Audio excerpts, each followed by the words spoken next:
Boa tarde. Good afternoon, everybody. Welcome to the session. Bem-vindos a essa sessão organizada pela FAO, CIRAD e RUAF. Before we start, I would like to invite our distinguished guests, our panelists on the podium, starting with the Mr. Sebastião Melo, Mayor of Porto Alegre, Brazil.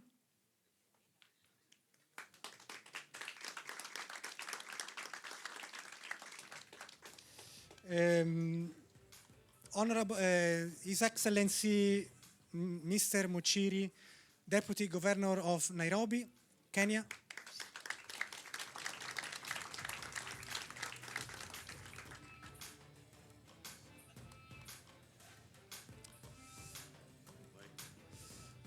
Mr. Eitan Benami, Head of the Agency for Sustainability and Environment in Tel Aviv.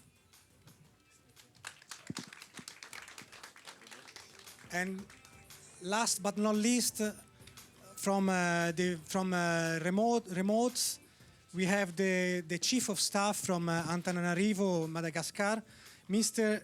Guy Razafindralambo. I don't know if we are connected. Okay.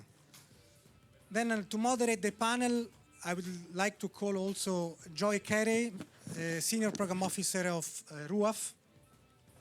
Thank you. You can sit over there.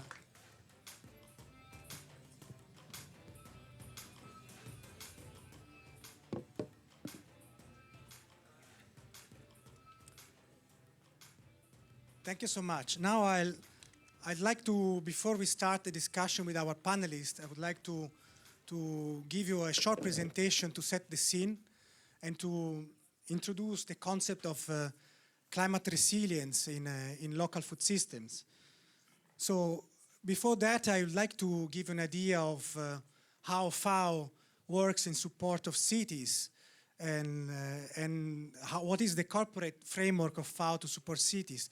FAO has been working with cities for many decades now, but in 2019 we have launched the framework for the Urban Food Agenda, which is the corporate framework to support cities in improving their food systems. In 2020, our Director General launched the FAO Green Cities Initiative, which is another corporate initiative to help building resilience and well-being of people living in urban and peri-urban areas in face of crises like climate and pandemics, for example. In the context of this initiative, we have been implementing for the last 10 years, more or less, the City Region Food System Program, which is one of the core operational branch of our strategy to integrate resilience in local food system planning, helping cities to understand risk and vulnerability to shocks, and also build strategies to build resilience. Now, let me get into the content of today's session. We have, in the last months, we have been developing, implementing a global comparative study on lessons learned from multiple shocks in local food systems. We have implemented about 10 case studies at global level and an online survey with different typology of actors involved in local food systems. Probably some of you had the chance to see this survey circulating and responding to it.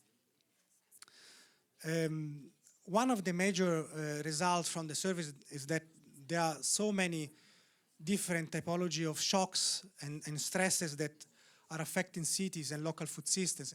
In particular, COVID has been the main shock that has somehow created a lot of challenges for many cities, followed by climate and economic events. Economic events are often a consequence of other shocks. It's also important that one of the aspects that emerged from the study is the confusion of terminology related to resilience. And it's important to identify concrete actions and to plan actions to improve resilience, to understand the differences between, for example, shock, which is a sudden external event, like an extreme weather event, stresses, like chronic challenges across a period of time, like droughts or temperature increase and so on. An impact is a consequence of a shock or a stress on people, on livelihoods, on infrastructure. And the vulnerability is a chronic weakness of a system of social, economic, environmental weaknesses of a food system. And the resilience capacity, the capacity to react to different shocks. An example from Antananarivo, that was one of the cities of our analysis. Talking about COVID, for example, that imposed the restriction of movements and access to markets, no? And many people didn't have access to market, or it was limited to certain hours. This was an impact on infrastructure, and a loss, or the consequent loss of revenue was an impact on stakeholders, for example. The consequence of losing perishable food was also another type of impact. And the capacity of certain actors to storage or to process food was one of the resilience capacities. This is just to give you an example on the importance to distinguish between different terminologies when we talk about resilience. Another important result of the survey is that there's quite a different trend between low income and high income countries. The more the lower the income is in the country, the higher the impact, the shocks are perceived. This doesn't mean that the low income countries suffer more shocks, but the perception was definitely higher. And of course, there is also difference among actors in the city on how to perceive the shocks. You can see that city officials had a different perception from the rest of the population on the severity of the different shocks. This is to explain the fact that it's important to understand the causal relationship between shocks, impacts, and responses. No? I understand how responses can have an impact on shocks. And this is fundamental to understand what to do, where to intervene, and where the gaps are. This is a very complex map. I'm not expecting you to understand it, because I don't understand it either. But this is a causality chart in Antananarivo, just to show the complexity of a system and how impacts have different linkages to different aspects.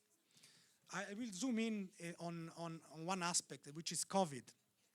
And here you can clearly see how the shock had an impact on different issues, and how individual strategies and collective strategies had impact on the shock. So this is the way we have tried to respond, to understand the complexity of resilience. So another important result was that in most of the cases, the interventions, the responses to the shocks led to less sustainable food system afterwards. Meaning that in most of the cases, the responses were to cope with emergency during and after, right after, maybe with social protection measures. And in few cases, there were interventions that led to transform the food system to make it more resilient for the future. So in this case, it's important to remind us that resilience is not one single or one general terminology, but it really embeds different concepts, no? And different aspects. So prevention, so the capacity to adapt with promoting good practices for future shocks.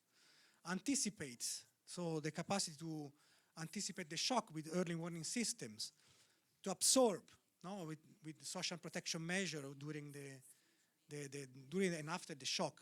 To adapt, to recreate the condition to make the food system to continue functioning, like, for example, identifying alternative distribution channels, and transform. So making sure that the food system can find alternative pathways, reconfiguring, for example, supply chains to help diversifying the livelihoods. To conclude, it's important to remember that in order to tackle and to respond to different crises, it's important to promote the five aspects of resilience.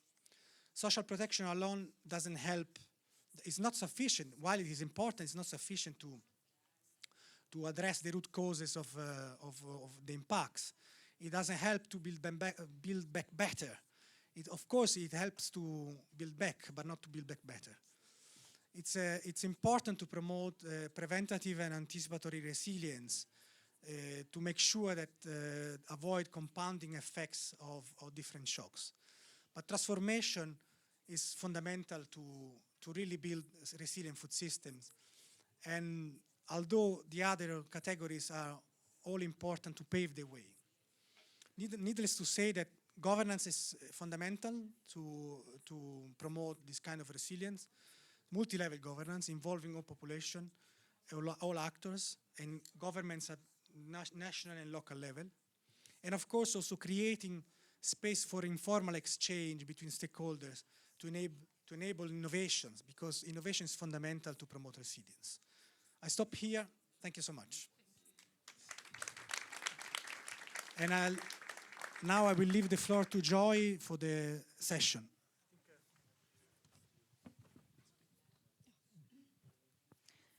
Thanks, Guido. Hello, everybody, and thank you very much to the panel. Guido, can you watch the time, please? Yes. So we have 20 minutes.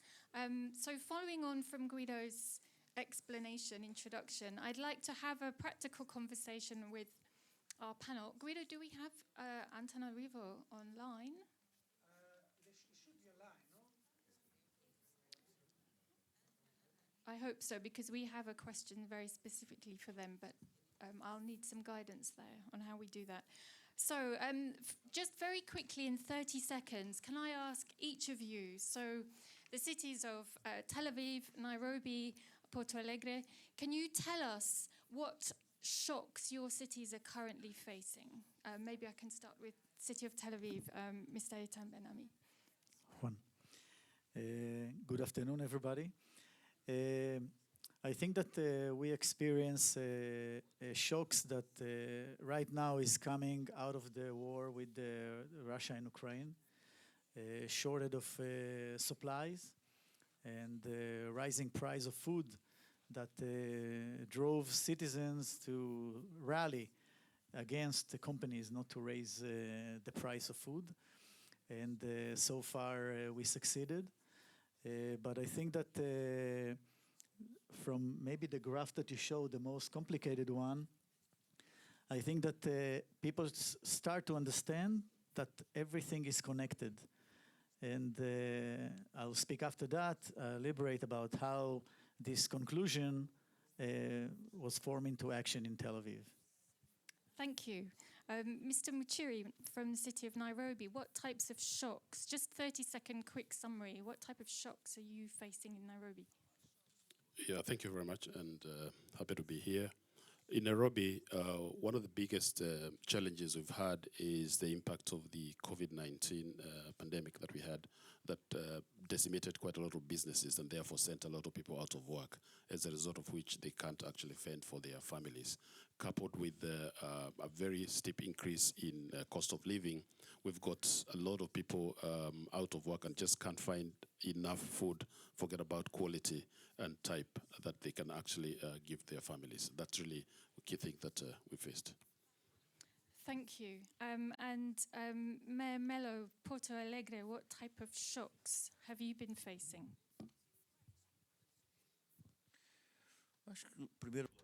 Good afternoon. I think that the shock was a global one. We are a continental country with 6,000 municipalities with different realities, but one common thread is that pandemic left the poor more poor even. So all cities, what we have been seeing is exactly that, something very severe. This kind of recovery, COVID and Ukraine and Russia war have made us, very much concerned about that. Porto Alegre acted, vaccinating a lot, opening up the doors of the city, trying to get over this. So do we have the same question from Antananarivo?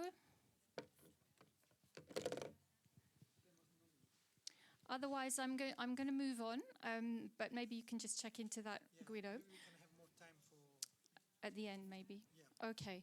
So the rest of the discussion, we've just had a quick check on shocks. So a lot of similarities here, big economic impacts, supply impacts. I want to then have a conversation about vulnerabilities. Following that, to ask about responses, and then to look at innovation type solutions. So the next bit is vulnerabilities, and I would like to ask, starting with City of Nairobi, maybe you can give us a concrete example of, related to the shocks, the most vulnerable people in the food system. How have they been affected, and how are you trying to really understand what's going on for them? Yeah, in terms of the most vulnerable people, first of all, let me give the context and background. Nairobi is a city of about 5.5 million people, over half of whom live in fairly informal settlements, where getting food on a daily basis is really all they do, looking for food on a daily basis. So when you disrupt that system, that process, you actually send a lot of people out of work. And we've had a lot of challenges in that space. So some of the interventions that we've had is to support urban farming, support people to be able to have to grow food using hydroponics, for example, in some informal settlements, getting people to know that they can create value out of the little space that they occupy in each of these areas.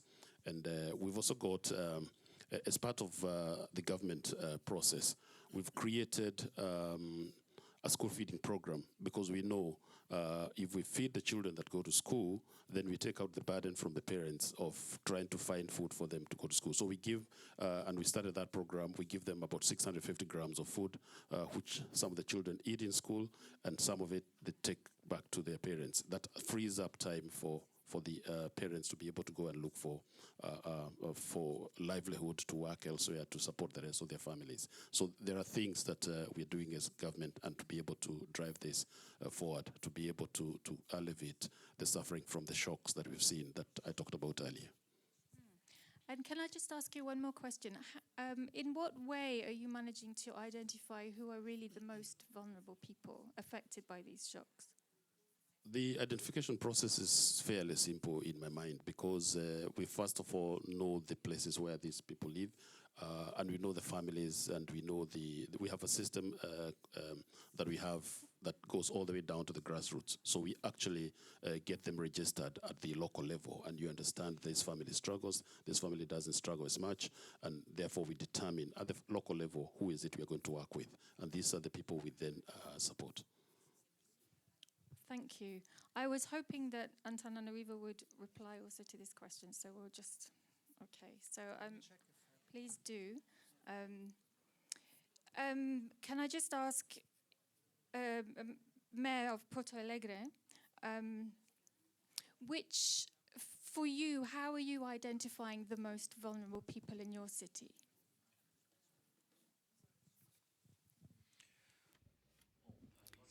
Well, our city is in the south portion of the country. We have 250 years of existence, and we have a social protection network, which is public. We have more than 400 pacts and agreements. We have schools integrated in these agreements, and many schools in the public sector, of course. So the basic schooling. So we work in an articulated way, because alone we cannot do anything. We have a full registry, a single registry in Brazil, and we now are doing a kind of review in this kind of registry. We also have popular restaurants. We have served 1,000 meals a day from Monday to Friday. On the weekends, of course, this decreases a little bit. And also we have the community gardens. And there is a kind of a protection network that was set up before the pandemic, but in the pandemic we had to have a step further because words cannot solve social problems. And that we have to roll up our sleeves. And in case of Brazil, only municipalities cannot afford to solve the social problems. We depend on the federal aid, of course, because we need this kind of help, of course. Thank you very much. Can I bring a question now to the city of Tel Aviv? So just thinking about responses to shocks, to what extent do you think that the measures you're taking to respond to shocks are really transforming the food system? We are in a little different situation than the cities that we just heard. We are a smaller city, about 450,000 people. And the shocks that we have, the most serious one, we found out during the pandemic, is our foreign workers, illegal immigrants that we have about 40,000 in town. And when the virus started and everything closed down, they didn't have work. And they actually didn't have food to bring to the table. And when the city realized it, right away we responded with food supply, but we didn't leave it there. We decided that this is a situation that we have to take care of for a long run. And we established a market that serve food like a supermarket for them. They got coupons and they can come. The supermarket looks like fancy, you know, it's not, they come to a real supermarket. Our concern was that they will start to bring everything that other people doesn't want, curbs and all kind of pet food. So we are making sure that the food there is healthy. We help them with recipes of what they can do with the food supply that were there. And we also got help from organizations and NGOs that collect foods and bring it to there. This is our most vulnerable people in town. Okay, thank you very much. And back to Nairobi. So, Mr. Muchiri, the types of measures that have been taken in Nairobi to address these shocks, to what extent do you feel they are actually bringing change, transformation to the food system? So I'm distinguishing between a good response, but something that's leading to a bigger change. The biggest transitions or the changes that have impact are those ones that are sustainably owned by the individuals. And we've identified that among the most loyal groups of people to work with in terms of change is actually the youth and the women. And we are able to support in areas, you know, where we have these groups, women groups, for example, who provide feeding services, and we are also introducing in the city a fund to help them actually grow those little businesses. A lot of them actually work off the streets. They don't have formal premises to work, so it's fairly difficult to monitor them, but we are doing that where we can, and we're starting with those groups and supporting them to make sure that we see differences. For example, like what I talked about also on the hydroponics farming, we take specific groups that are organized, have registered themselves, and therefore they have accountability between the various individuals, and they are able to drive that forward. That's part of what we are doing. It's a process that we have started. We are a new government.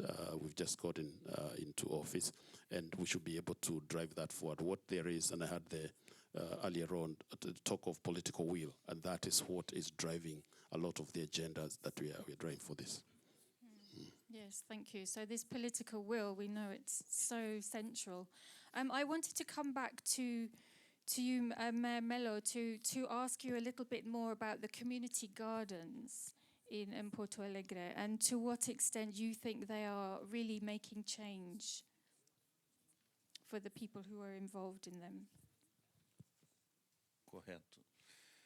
Bom, eu acho que Well, I think that first, our city had a much larger rural area, and it ended for a while, but then we recover it and we have it back 12% of this new area is for rural preservation and for the sustainability of the city and for production today.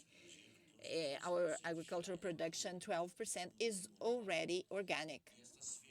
So, and these farmer markets, they are spread all over the city in several corners, and we have a lot of productivity and variability that goes to the consumer. We have also the green gardens spread all over the city. This is a community work. The city hall will provide the structure and the volunteers will work. We have also the schools, 300 and something schools. We have more than 120 community green gardens, and they work in a pedagogical way as well, educating the students.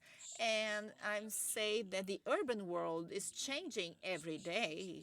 And in terms of culture, this issue of food, Porto Alegre is not the best experience, but it's not the worst either. We have good experiences, and the success of all of that goes through partnership. I think that the public power, bankrupt alone, it cannot do anything. But in a partnership with the society, with the businesses, we can advance. And to conclude, during the pandemic, our school network maintained the food provided to the families. The school was closed, but the food reached the families. So the families would come and get the food, and this was a very important food protection that we provided. Thank you. Very, very inspiring. Can we just do a time check? How are we doing? We are doing well. Still have 5 minutes. Couple of minutes. Great. Okay. Can I come back to city of Tel Aviv? You mentioned innovation, and I wondered what type of innovative responses you're seeing be very successful, and obviously it's addressing shocks, but also looking at food system change, real transformation. Okay, we're looking at, because we don't have much time, the bigger picture is that not solve solutions, here and there will solve the problem. We are lucky to be one of the cities that have a lot of startups in the city, one of the largest in the world. And a lot of them are in climate change and also in food tech. And we encourage them. We created a system and a partnership with these companies to start and bring up ideas, because some of the things that will be a solution to the crisis will come from new ideas. And one of them, for example, is a machine that can make water out of the air. Doesn't need hook to anything. This type of thing. I ate food in some of this organization, great food that they produce in the lab over there. It's going to be superfood that can be distributed everywhere. So we encourage that a lot. We have a partnership with the tech companies. That's the first thing. The second thing is, as the mayor of Belo Horizonte mentioned, is partnership with the businesses and the complex. We come to there, and we try to make sure that everybody are working to bring better food, to save food at their daily day. But I think that the most important thing is the citizens. We have strong citizens that understand the crisis, and we're working with them. We created a program called Sustainable Neighborhoods, that we bring the knowledge to them, and they, for themselves, with their own initiative, they collect food from different businesses or event and place it on WhatsApp. Here and there, you can collect the food, and they open like a community refrigerator where people can put stuff and can take stuff out of there. So it's goes all the way from the most high-tech companies to the people in the neighborhoods to find a solution, and the city needs to be in every of these stages to support in whatever the people that have the initiative needs, because the city can't do it alone, and we have to have many people with us in that business. So that's what we're trying to do. Thank you. Just in the last couple of minutes, I wanted to ask all three of you, is there anything else that you would like to say, which I haven't asked you? Anything really important that you want to just share So we've heard about partnerships, political will, working with civil society, enabling community responses. But is there anything else that you really want to add to our conversation? Maybe I'll ask. Yes, please. Sim. Eu quero trazer uma I would like to bring to you an experience that we have been facing. We have an experience, a partnership with ICLEI, with Google and a local NGO to have managers in our school. We have the biogas and biodiesel equipment in our schools.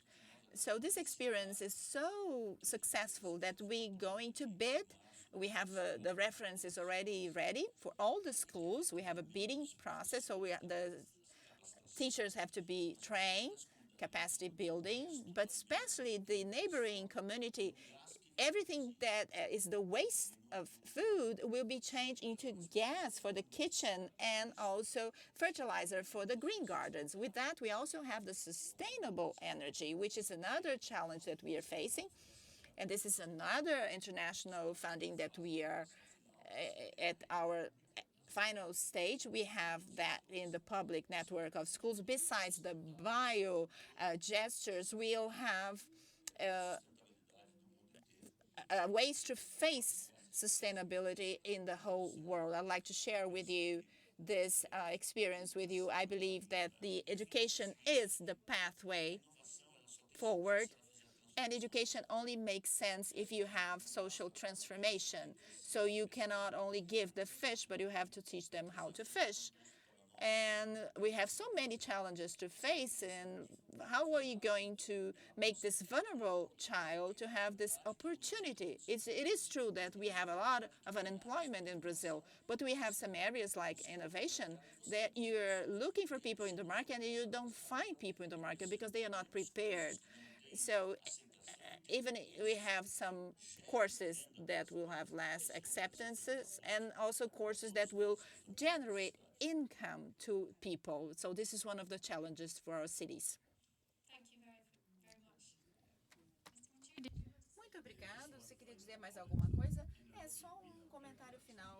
Em Nairobi, nós temos empresas muito chain from those farms into the city by building better markets, better spaces for people to sell these products nearer the estate, so that we reduce the distances through which people will carry their food and therefore get destroyed on the way. Second thing is, in the city itself, we make a lot of extension visits to the farmers who have sufficient land to be able to do any form of agriculture. And we want to encourage them to produce more, to be able to supply into the city. And finally, we also encouraging water harvesting because we are water short in Nairobi. We have about 300 million liters per day short.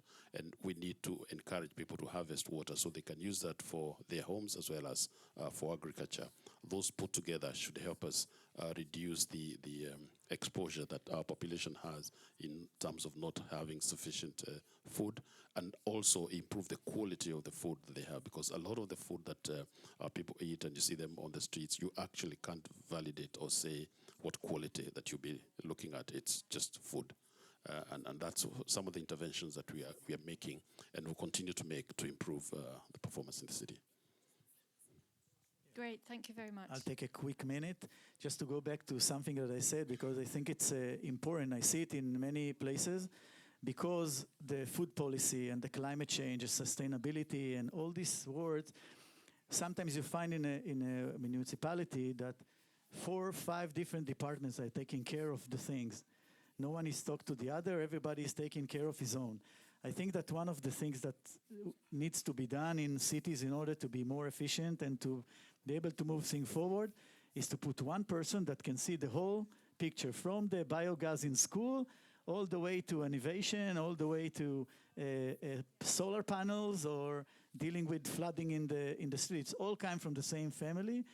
And I think this is the right way to do it in order to be more efficient, to be able to combat it. Because many of the people that are not with us here, they don't understand the link between all these things. Thanks very much. So I think we do have a connection to the city of Antananarivo, yes? Fantastic. So we're just 1 minute. Okay. Just while we're waiting, so I love to hear that example of the biogas in the schools and the energy, you know, so teaching children about circularity from the start so they can really see it happening. And I think, I'm sure you'll agree, this is a fantastic example of really implementing innovative resilience. So thank you very much for that addition.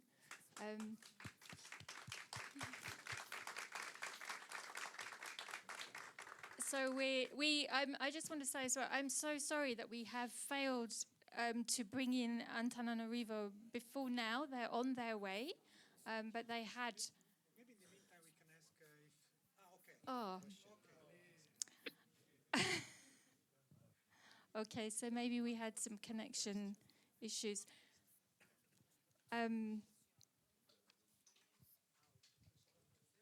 Hello, come on. Hello, Mr. Guy. Mr. Guy, Yeah. Rasafin de la Rambo, welcome. We're so sorry we didn't get to see you before now.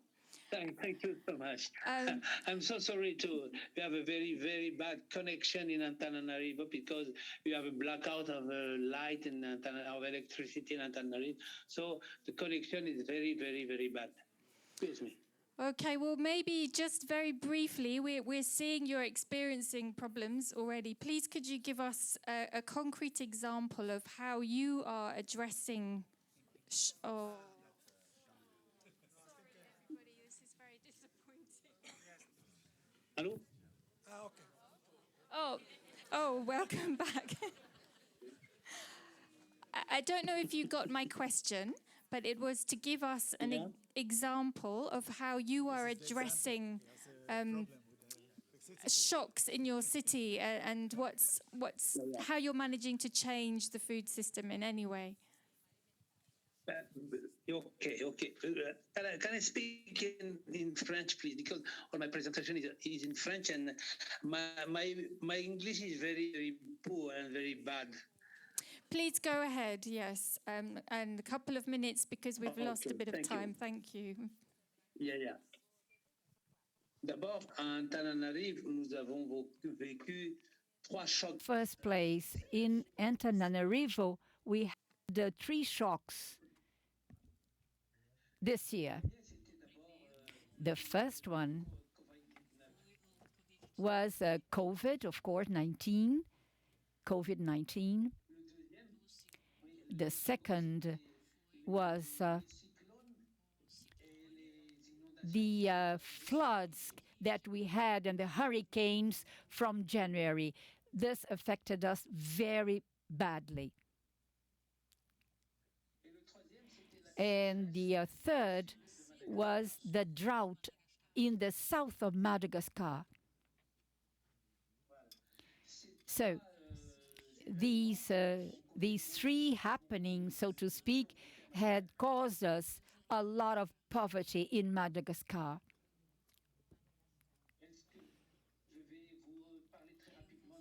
And I would like to speak very briefly about the effects of all these 3 problems that has stricken us deeply.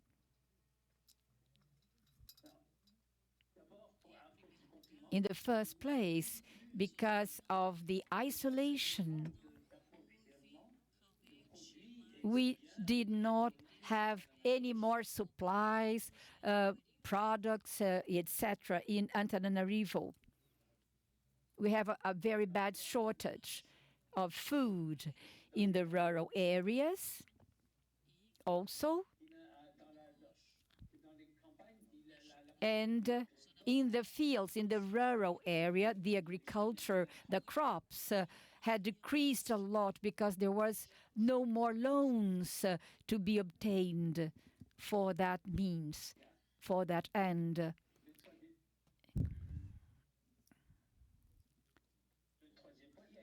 And the third point was that we are completely isolated because we did not have any more flights even.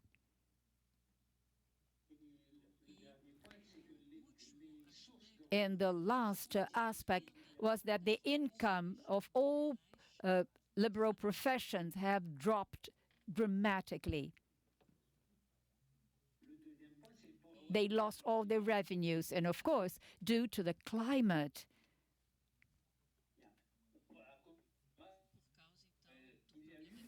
And due to the climate problem that we had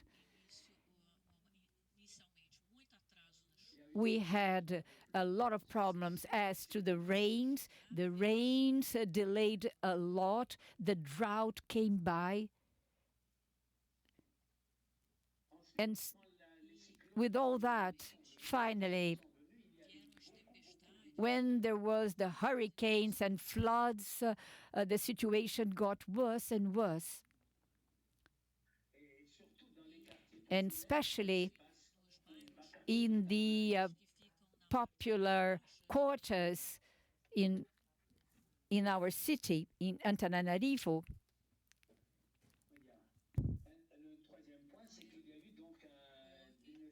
There was a very bad situation, drought at the south portion of Madagascar. And there was also, next, a migration flow towards the cities.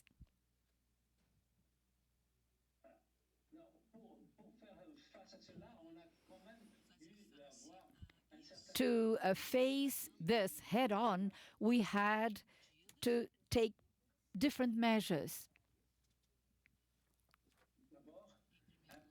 In the first place, a contingency plan was prepared for our city against all the problems that I have mentioned and listed, of course.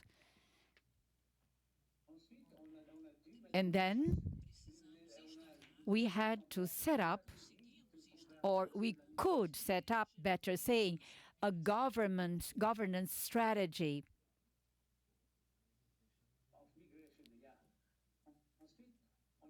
And as a consequence, we have also to implement or set up, if you want, a specific policy vis-a-vis our needs.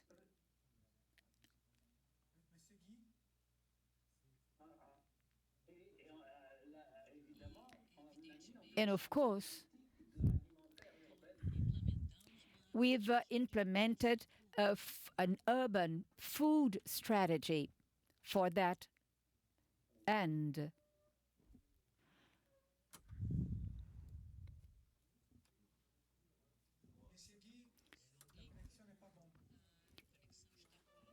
Monsieur Guy, the connection is very bad, so I'm afraid we have to conclude our session. So you have to resume your speech with a closing word. Well, we would like to thank very much your participation, sir. But quite unfortunately, due to time restrictions, we have to close our session. Yes, we have to conclude our session. Thank you very much for your participation. I just want to say some few words in closing. I would like to thank very much. Thank you. Unfortunately, we were supposed to have some time for question and answers, but I think we're running out of time. So I'd like to call here René van Huysen, the Senior Program Officer of RUAF, for some concluding remarks. Yeah, thank you very much, Guido. And I would like to thank you all for the organization of this session and not only the organizers but also the city representatives with these great experiences of explaining the difficult and the complicated issue of resilience. I wish we had some more time to listen to these experiences. The experiences, they bring really what it's all about. So it's not only a valuable contribution to what the issue of resilience is, but also to the vulnerability and the vulnerability of different actors in their different cities, and through that to understand what can we do in the transformation of our food systems. So not to take you too long from your from the next session, I have 3 takeaways, which I quickly would like to share with you. First, I think the concept of resilience, it's a complicated concept. We need to understand it through examples. But it's well described. It's increasingly described by literature and research, but not always understood in the same way. So we need to further work on clarification. On clarification, what do we mean? On operationalization, how do we work with it in our cities? And not in the least also, how do we communicate it to our citizens? And I think the sustainable neighborhoods from Tel Aviv, and this morning we heard on the community boards in the city of New Haven, those elements are tremendously important in understanding together the issue of resilience. A second issue, I think, is because of this, there's also a lack of understanding. What do we talk about? Is the risks? What is it? Are there shocks or are there long-term processes?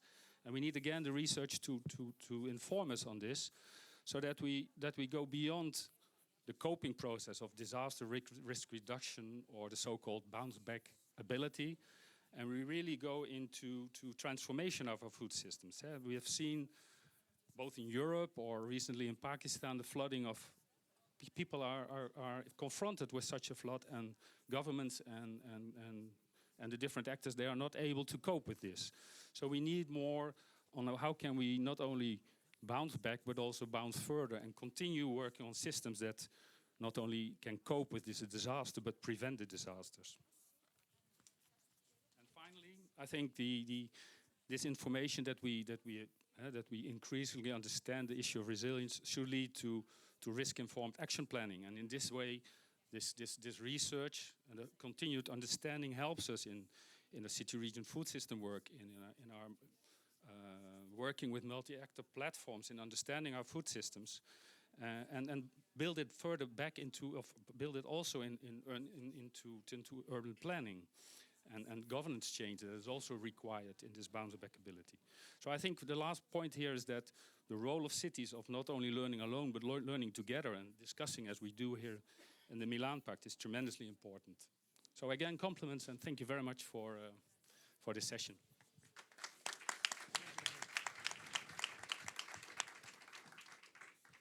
Thank you so much. Yes. Thank you. Thank you so much. It was very interesting. Yes. Sure. Muito obrigado.